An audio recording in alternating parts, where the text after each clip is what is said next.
मेरे सभी श्रोताओं को मेरा प्यार भरा नमस्कार। आज मैं आपके लिए लाई हूँ हिंदी के महान साहित्यकार प्रेमचंद जी की लिखी हुई एक कहानी जिसका शीर्षक है मनोवृत्ति। प्रेमचंद जी की रचनाओं का काल रहा है 1906 से 1936 तक। तो प्रस्तुत है कहानी मनोवृत्ति। एक सुंदर युवती प्रातःकाल गांधी पार्क में बिल्लोर के बेंच पर गहरी नींद में सोई पाई गई। यह चौंका देने वाली बात है। सुंदरियां पार्कों में हवा खाने आती हैं, हंसती हैं, दौड़ती हैं, फूल पौधों से खेलती हैं। किसी का इधर ध्यान नहीं जाता, लेकिन कोई युवती रविश के किनारे वाले बेंच पर बेखबर सोए, यह बिल्कुल गैर मामूली बात है, अपनी ओर बलपूर्वक आकर्षित करने वाली। रविश पर कितने आदमी चहलकदमी कर रहे हैं, बूढ़े भी जवान भी, सभी एक क्षण के लिए वहां ठिठक जाते हैं। एक नजर वह दृश्य देखते हैं और तब चले जाते हैं। युवक वृंद रहस्य भाव से मुस्कुराते हुए, वृद्धजन चिंता भाव से सिर हिलाते हुए और युवतियां लज्जा से आंखें नीचे की हुई।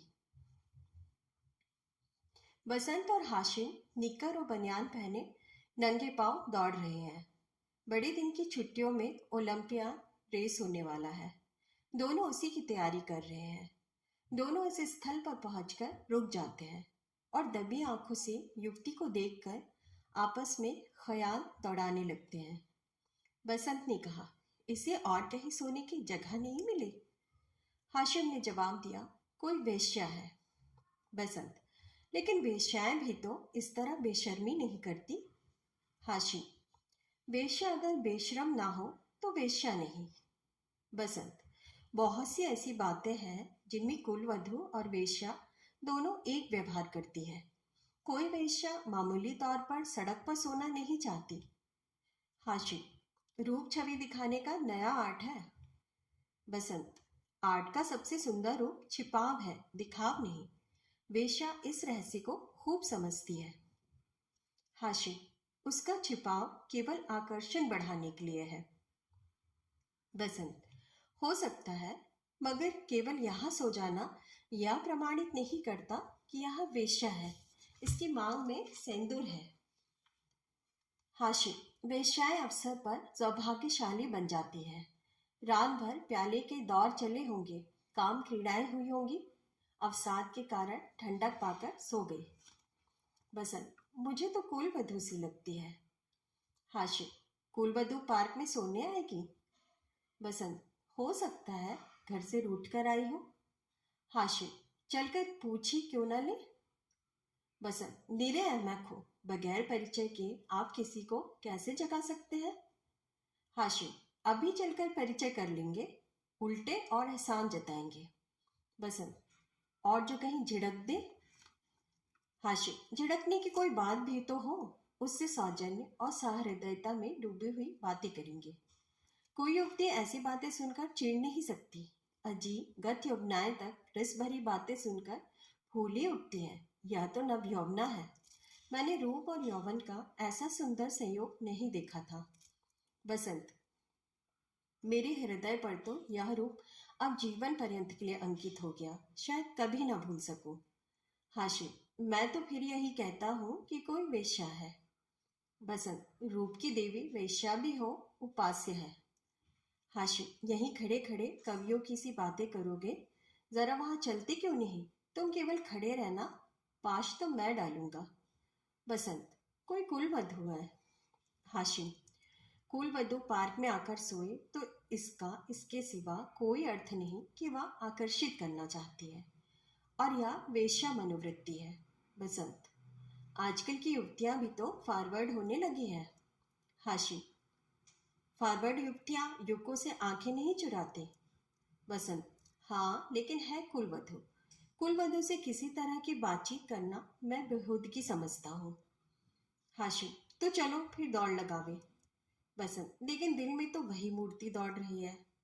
हाशिम, तो आओ बैठे, जब वह उठकर जाने लगे तो उसके पीछे चले। मैं कहता हूँ वेश्या है। बसंत, और मैं कहता हूँ कुलवधू है। हाशु, तो 10-10 की बाजी रही। दो वृद्ध पुरुष धीरे धीरे जमीन की ओर ताकते आ रहे हैं, मानो खोई जबानी ढूंढ रहे हो। एक की कमर झुकी, बाल काले, शरीर स्थूल। दूसरे के बाल पके हुए पर कमर सीधी, एक गहरा शरीर। दोनों के दांत टूटे पर नकली दांत लगाए। दोनों की आंखों पर ऐनक। मोटे महाशय वकील है, छररे महोदय डॉक्टर। वकील, देखा या 20वीं सदी की करामात?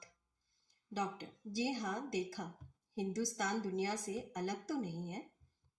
वकील, लेकिन आप इसे शिष्टता तो नहीं कह सकते। डॉक्टर, शिष्टता की दुहाई देने का अब समय नहीं। वकील, है किसी भले घर की लड़की। डॉक्टर, वेश्या है साहब, आप इतना भी नहीं समझते। वकील, वेश्या इतनी फूहड़ नहीं होती। डॉक्टर, और भले घर की लड़की फूहड़ होती है? वकील, नई आजादी है, नया नशा है। डॉक्टर, हम लोगों की तो बुरी भली कट गई, जिनके सिर आएगी वह झेलेंगे। वकील, अफसोस जवानी रुखसत हो गई। डॉक्टर, जिंदगी जहन्नुम से बदतर हो जाएगी। वकील, मगर आंखें तो नहीं रुखसत हो गई, वह दिल तो नहीं रुखसत हो गया। डॉक्टर, बस आंखों से देखा करो, दिल जलाया करो। वकील, मेरा तो फिर जवान होने को जी जाता है। सच पूछो तो आजकल के जीवन में ही जिंदगी की बहार है। हमारे समय में तो कहीं कोई सूरत ही नजर ना आती थी। आज तो जिधर जाओ हुस्न ही हुस्न के जलवे। डॉक्टर, सुना, युवतियों को दुनिया में जिस चीज से सबसे ज्यादा नफरत है वह बूढ़े बूढ़े मर्द हैं। वकील, मैं इसका कायल नहीं। पुरुष का जौहर उसकी जवानी नहीं, उसका शक्ति संपन्न होना है। कितने ही बूढ़े जवानों से ज्यादा कड़ियल होते हैं। मुझे तो आए दिन इसके तजर्बे होते हैं। मैं ही अपने को किसी जवान से कम नहीं समझता। डॉक्टर, यही सब सही है, पर बूढ़ों का दिल कमजोर हो जाता है। अगर यह बात ना होती तो इस रमड़ी को इस तरह देखकर हम लोग यूं ना चले जाते। मैं तो आंखों भर देख भी ना सका। डर लग रहा था कि कहीं उसकी आंखें खुल जाए और वह मुझे ताकते देख ले तो दिल में क्या समझे। वकील, खुश होती कि बूढ़े पर भी उसका जादू चल गया। डॉक्टर, अजी रहने भी दो। आप कुछ दिन ओकासा का सेवन क्यों नहीं करते? चंद्रोदय खाकर देख चुका हूँ, सब लुटने की बात है। वकील ने कहा, आप इस युक्ति से मेरी बात पक्की करा दे, मैं तैयार हूँ। डॉक्टर, हाँ यह मेरा जिम्मा, मगर भाई हमारा हिस्सा भी रहेगा। वकील, अर्थात? डॉक्टर, अर्थात यह कि कभी कभी मैं आपके घर आकर अपनी आंखें ठंडी कर लिया करूंगा। वकील, अगर आप इस इरादे से आए तो मैं आपका दुश्मन हो जाऊं। वकील, मैं तो समझता हूं यह भी डॉक्टरों ने लूटने का एक लटका निकाला है। डॉक्टर, अरे साहब, इस रमड़ी के स्पर्श में जवानी है, आप है किस फेर में? उसके एक एक अंग में, एक एक चितवन में, एक एक मुस्कान में, एक एक विलास में जवानी भरी हुई है। वकील, अच्छा कदम बढ़ाइए, वो वकील आकर बैठे होंगे। डॉक्टर, यह सूरत याद रहेगी। वकील, फिर आपने याद दिला दी। डॉक्टर, वह इस तरह सोई है इसलिए कि लोग उसके रूप को, उसके अंग विन्यास को, उसके बिखरे हुए केशों को, उसकी खुली हुई गर्दन को देखें और अपनी छाती पीटें। इस तरह चले जाना उसके साथ अन्याय है। वह बुला रही है और आप भागे जा रहे हैं। वकील, हम जिस तरह दिल से प्रेम कर सकते हैं, जवान कभी कर सकता है? डॉक्टर, बिल्कुल ठीक। मुझे तो ऐसी औरतों से साबिका पड़ चुका है जो रसिक बूढ़ों को खोजा करती हैं। जवान तो छिछोरे, उच्छृंखल, आस्थिक और गर्वीले होते हैं। वे प्रेम के बदले में कुछ चाहते हैं। यहाँ निस्वार्थ भाव से आत्मसमर्पण कर किया जाता है। वकील, आपकी बातों से दिल में गुदगुदी हो गई। डॉक्टर, मगर एक बात याद रखिए, कहीं उसका जवान प्रेमी मिल गया तो? वकील, तो मिला करे, यहाँ ऐसों से नहीं डरते। डॉक्टर, आपकी शादी की कुछ बातचीत तो थी ना? वकील, हाँ थी, मगर अपने ही लड़के जब दुश्मनी पर कमर बांधे तो क्या हो। मेरा बड़ा लड़का यशवंत तो मुझे बंदूक दिखाने लगा। यह जमाने की खूबी है। अक्टूबर की धूप तेज हो चली थी। दोनों मित्र निकल गए। दो देवियां, एक वृद्धा, दूसरी नवयौवना, पार्क के फाटक पर मोटर से उतरी और पार्क में हवा खाने लगी। उनकी निगाह भी उस नीम की माती युवती पर पड़ी। वृद्धा ने कहा, बड़ी बेशरम है। नवयौवना ने तिरस्कार भाव से उसकी ओर देखकर कहा, ठाठ तो भले घर की देवियों के हैं। वृद्धा, बस ठाठ ही देख लो, इसी से मर्द कहते हैं स्त्रियों को आजादी न मिलनी चाहिए। नवयौवना, मुझे तो कोई वेश्या मालूम होती है। वृद्धा, वेश्या ही सही, पर उसे इतनी बेशर्मी करके स्त्री समाज को लज्जित करने का क्या अधिकार है। नवयौवना, कैसे मजे से सो रही है, मानो अपने घर में है। वृद्धा, बेहयाई है।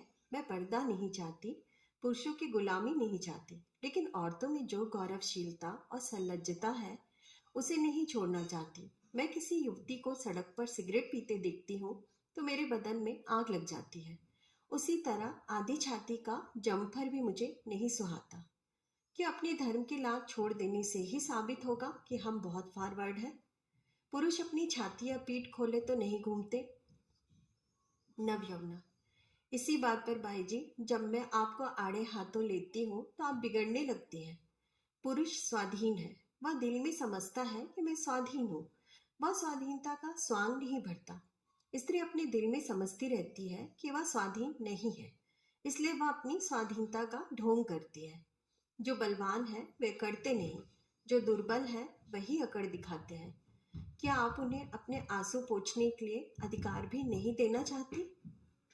वृद्धा, मैं तो कहती हूँ स्त्री अपने को छिपाकर पुरुष को जितना नचा सकती है, अपने को खोलकर नहीं नचा सकती। नवयौवना, स्त्री ही पुरुष के आकर्षण की फिक्र क्यों करे? पुरुष क्यों स्त्री से पर्दा नहीं करता? वृद्धा, अब मुंह खुलवाओ मीनू, इस छोकरी को जगाकर कह दो जाकर घर में सोए। इतने आदमी आ जा रहे हैं और यह निर्लज्ज टांगे फैलाए पड़ी है, यहाँ से नींद कैसे आ गई? नवयौवना, रात कितनी गर्मी थी भाई जी, ठंडक पाकर बेचारी की आंख लग गई है। वृद्धा, रात भर यहीं रही है, कुछ कुछ बत्ती हूँ। नवयौवना युवती के पास जाकर उसका हाथ पकड़कर हिलाती है। यहाँ क्यों सो रही हो देवी जी, इतना दिन चढ़ाया, उठकर जाओ। युवती आंखें खोल देती है। ओहो, इतना दिन चढ़ाया, क्या मैं सो गई थी? मेरे सिर में चक्कर आ जाया करता है। मैंने समझा शायद हवा से कुछ लाभ हो। यहाँ आई पर ऐसा चक्कर आया कि इस बेंच पर बैठ गई। फिर मुझे कुछ होश ना रहा। अब भी मैं खड़ी नहीं हो सकती। मालूम होता है मैं गिर पड़ूंगी। बहुत दवा की पर कोई फायदा नहीं होता। आप डॉक्टर श्यामनाथ को जानती होंगी, वह मेरे ससुर हैं। मीनू युवती से आश्चर्य से कहती है, अच्छा, वह तो अभी इधर से ही गए हैं। युवती, सच? लेकिन मुझे पहचान कैसे सकते हैं? मेरा अभी गौना नहीं हुआ। नवयौवना, तो क्या आप उनके लड़के बसंत लाल की धर्मपत्नी हैं?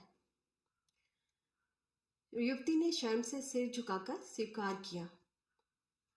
मीनू ने हंसकर कहा, बसंत लाल तो अभी इधर से गए हैं, मेरा उनसे यूनिवर्सिटी का परिचय है। युवती, अच्छा, लेकिन मुझे उन्होंने देखा कहाँ है? मीनू, तो मैं दौड़कर डॉक्टर को खबर दे दूं? युवती, जी नहीं, मैं थोड़ी देर में बिल्कुल अच्छी हो जाऊंगी। मीनू, बसंत लाल भी वहां खड़ा है, उसे बुला दो? युवती, जी नहीं, किसी को ना बुलाइए। मीनू, तो चलो अपने मोटर पर तुम्हें तुम्हारे घर पहुंचा दूं? युवती, आपकी बड़ी कृपा होगी। मीनू, किस मोहल्ले में? युवती, बेगमगंज, मिस्टर जयराम दास के घर। मीनू, मैं आज ही मिस्टर बसंत लाल से कहूंगी। युवती, मैं क्या जानती थी कि वह इस पार्क में आते हैं? मीनू, मगर कोई आदमी तो साथ ले लिया होता। युवती, किस लिए? कोई जरूरत ना थी। आप सबका कहानी सुनने के लिए बहुत बहुत